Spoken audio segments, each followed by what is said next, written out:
Hey guys, welcome back. I'm glad you're here. I hope you're having a great day. If you're new here, we're making it work. I'm Jimmy. I try not to show my ugly mug too much in my auto related videos, but in my tool review videos, I got to start and end them with my face. Sorry about that. I got some tools I want to show you guys. I got a little bit of a tool haul. I got some sockets that are going to replace some of my snap-on tools. You might think I'm crazy, but I think it'll work. And have some fun, see what we find. If things fail, I'm going to show you guys in the videos. If things work out good, I'm going to show you that. Any of these brands I show you, I bought. No one gave me anything. And no one sponsors me from Snap-on, obviously, or from Grey Pneumatic, or Milwaukee, or GearWrench, or any of these companies. I'm doing this all myself.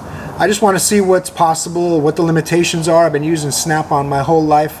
I think when I started as a mechanic professionally was 1981. So I've been doing this quite a while.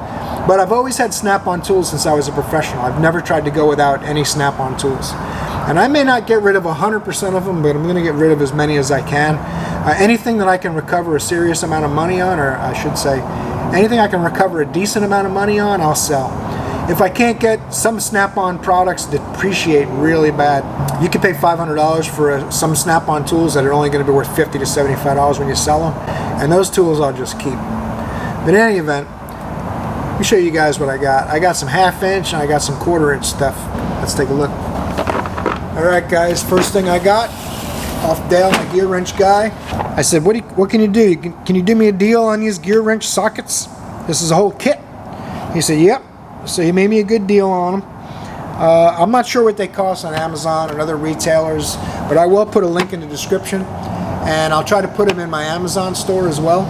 If you want to take a look down in the description below, my Amazon store, I'll have a whole bunch of the tools I use on a daily basis, as well as specialty tools and scan tools I either use or recommend, including this set. Let's open it up, take a look, see what's inside this thing. Oh, it's sealed. Now, I've got some GearWrench tools already, and I've had really good luck with them. I know some people criticize them and think that they're junk and they're not worth even trying, but I have quite a few GearWrench wrenches, and I've been using them quite a bit.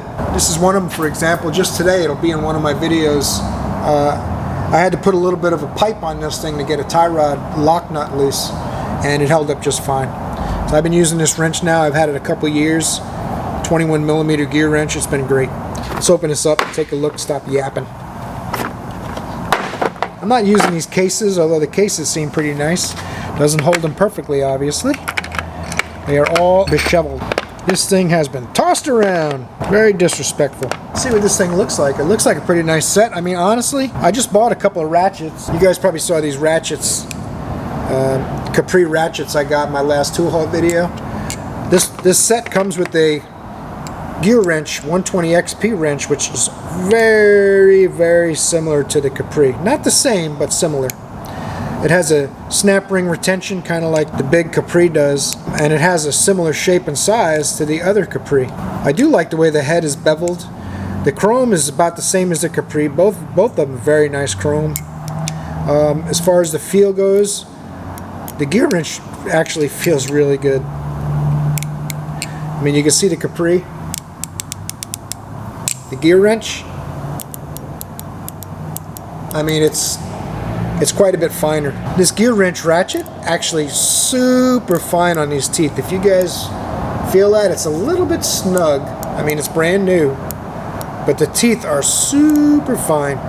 Now they say, of course, my Snap-on guy, when I first showed him I bought a GearWrench ratchet, he was laughing, and he said, oh, 120 XP, because they double the gears, so this 2x60 is 120.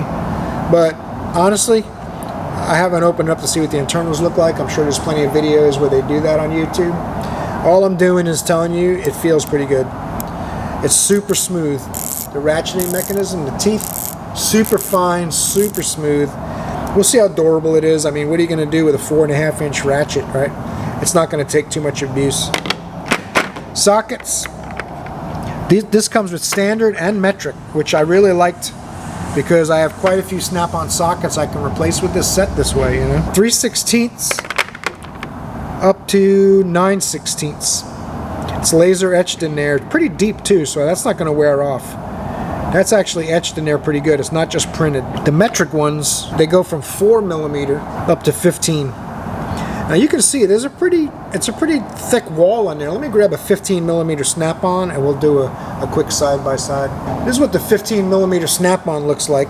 So the GearWrench is just a touch, probably 20-30 thousandths shorter. Yeah, closer to 30 thousandths shorter. As far as the insides go, probably almost exact. I mean, it's super close. I'd have to put a mic on them to measure see how much of a difference there might be.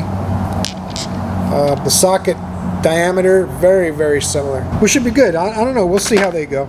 I'm looking forward to it. I'm optimistic. I think they're going to be fine. 1/4" stuff, obviously way more forgiving. I've got quite a few 10mm sockets, doesn't everybody? I think it's mandatory to have at least 5 brands of 10mm and at least 10 different versions. So I've got a snap-on 10mm here, which, like I said, this is quite an old socket. It's not showing a lot of wear. This one here is a Mac, which I've had even longer than a snap-on. It shows a little more wear, but not a ton. I want to say this Mac socket's probably 20 years old. It's what's left of a set. When I got my tools stolen, I think this 10mm socket wasn't in my set, and they stole the rack minus this one socket. And I got my tools stolen, I want to say that was 2004, when our shop got robbed and basically put me out of business. They stole all my hand tools and impact tools and everything out of my toolbox. Let's see what the GearWrench 10mm looks like. Roughly the same wall thickness.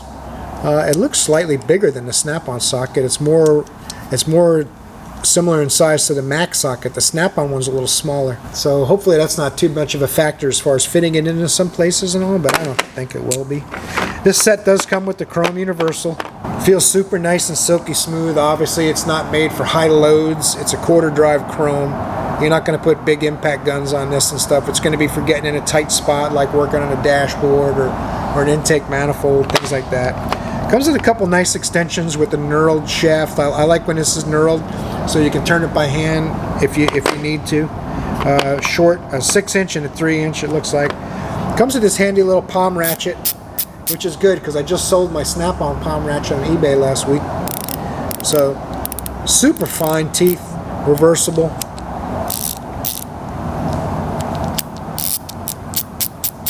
Part number right there. Just a little palm ratchet if you want to not swing a big ratchet around, but you just need to get something snugged up.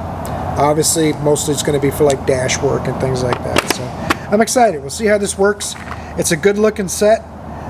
If it works as good as it looks, I'm going to have no problem at all selling all my snap-on stuff and relying on this set.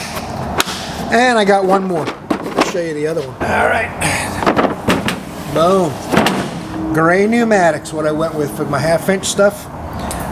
Dale made me a deal on this as well.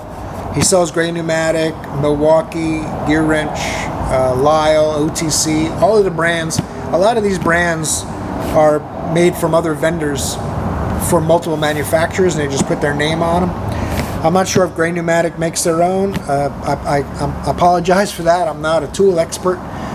I bet you CP, the tool addict, would probably know if Grey Pneumatic makes their own products or has a third party make them for them or not. Sometimes a company like Grey Pneumatic is the one making other companies' sockets as well, and they're the actual supplier of those tools for other companies. But I'm not really sure. Let's open this thing up, take a look. Sometimes I like to flap my gums too much rather than just showing you guys the tools. I mean, this box is heavy. This is metric, shallow and deep, 1/2". Oh, comes with a sticker. That there alone is worth the price. I want to say this set was $218. So I paid $218 for this set. And I don't have to tell you guys that know a lot about tools. You guys tell me down in the comments what this set might cost from Snap-on. So here we have 10mm up to 24mm. Everything looks pretty good. Obviously it's a little thin on the 10mm, but when you're only turning a 10mm fastener, you're not going to need tons of beef.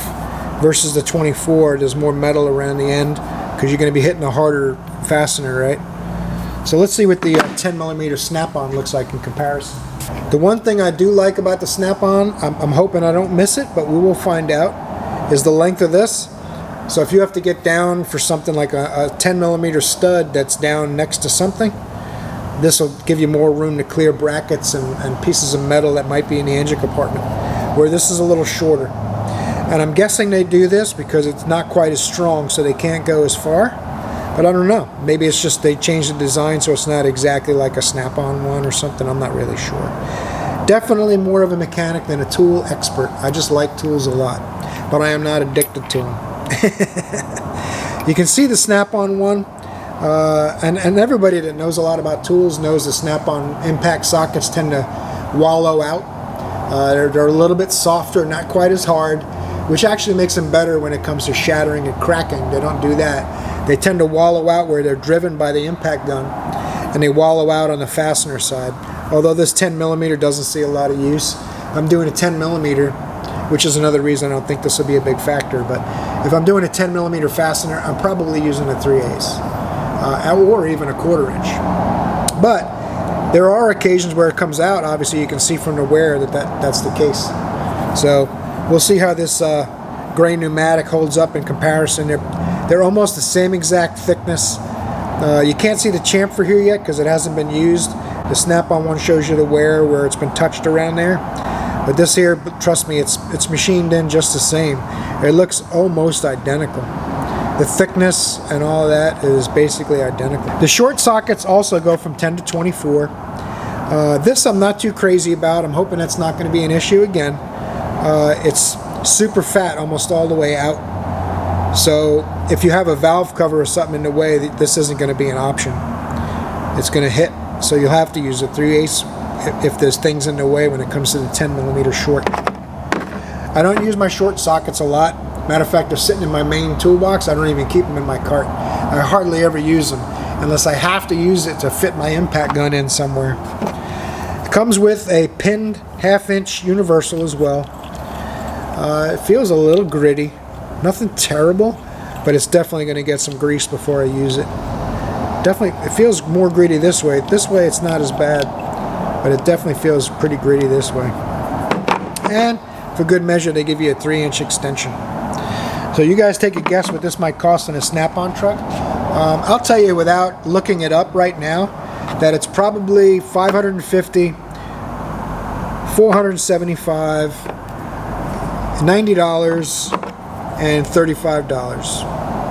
So what's that, around 1,200 bucks or so? So this was $218. So I don't know how many lifetimes 6 of these sets will last, but I'm going to assume it's going to do pretty good. You know, someone can tell me if I'm wrong or not in the comments if they've used these and had them fail. But I know a lot of people using Grey Pneumatic stuff now, and it's really actually pretty good, especially for the price.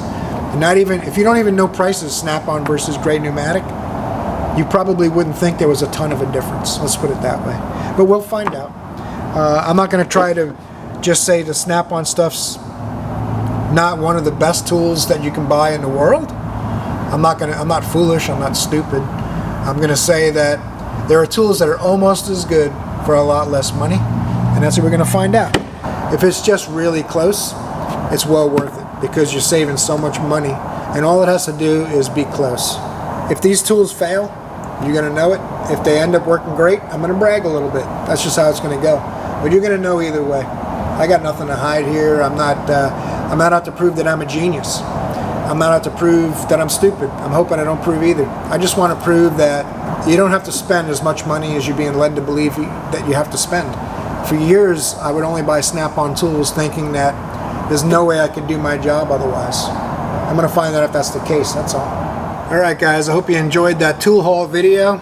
The Grey Pneumatic, the GearWrench stuff, I mean, I've had pretty good luck with it. Some people are complaining that some of the older versions of these tools, 20 years ago or so, used to fail on them. But I've broken every brand. I've broken Snap-on tools. There's plenty of times I've carried broken tools on the Snap-on truck and said, hey, you have one of these? They all break. The only difference is going to be how easily it breaks, how soon it breaks, how often it breaks, those kinds of things. Like a lot of people, like my buddy CP, he can't stand Harbor Freight, and I don't blame him. I mean, they're undercutting a lot of people, but there's good and bad. The bad part is they bring in a lot of cheap junk and people buy it thinking that it's going to do the job when it doesn't. But on the other hand, they make the market more competitive. And who knows what prices might be on some of these tool truck brands if there was nobody even trying to compete with them, right? What would they be charging them? So, you know, there's always pros and cons. USA made, obviously I want to try to buy everything USA made I can. If I can't buy something USA made, then I'm going to buy something that supports someone who has a job in the USA selling those products. A lot of people don't realize that Amazon, a lot of the people that sell, a lot of things you buy on Amazon come from small sellers. It's much like eBay. I sell on eBay quite a bit. So small sellers and small retailers sell on Amazon. If you buy from the warehouse, they probably sold it to the warehouse, and the warehouse keeps it in stock to resell it to you. You know, so there's a lot of nuances. It's not black and white, cut and dry. You always have to wonder. And another thing that I've recently been found out from some of these tool suppliers have told me that there's reasons that the USA made tools are backlogged too, and they can't keep up, is because they're buying their materials from China. So you buy a USA made tool from a company that's bragging to you that it's all USA made, but the metals and plastics are coming from China, and then they're forging them here and molding them here and saying it's USA made, but the materials are coming from China because they can save so much money doing that. So everything's not always what it seems. Nothing's 100%. You always have to try to keep your mind open, because you never really know what's going on behind the scenes and what the sources are and all those kinds of things. So you always got to weigh your options, guys. You want to compare price, quality, service, where the tools are made, where the products and materials come from. You know, how many employees do they have? How do they treat their employees? There's so many layers to all this stuff, guys, that you really need to try to be informed and learn what you can. Save money where you can and spend money where you can. Some products, some of these things I'm buying, they may fail. They may be junk. I may go to whale on an 8 or 10 millimeter socket, and that thing may blow apart on me, and then I'll say, well, I got to get something a little better. We'll see what happens. All I'm saying is keep an open mind. Take a ride with me. We're going to have some fun. We're going to do some experimenting. We're going to figure things out, and it's going to be a reality. It's not going to be keenly edited to make you try to buy the brand that sponsors me or anything like that, because I don't really care. I have no sponsors.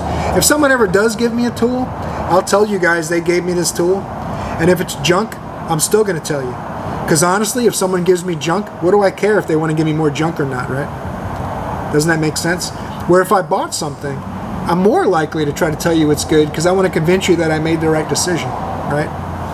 At least that's how I look at it. But like I say, there's always a lot of gray areas, a lot of nuances, right? Just keep all that stuff in mind, guys. It's been a pleasure having you here. Thanks for spending some time with me. Maybe leave a comment.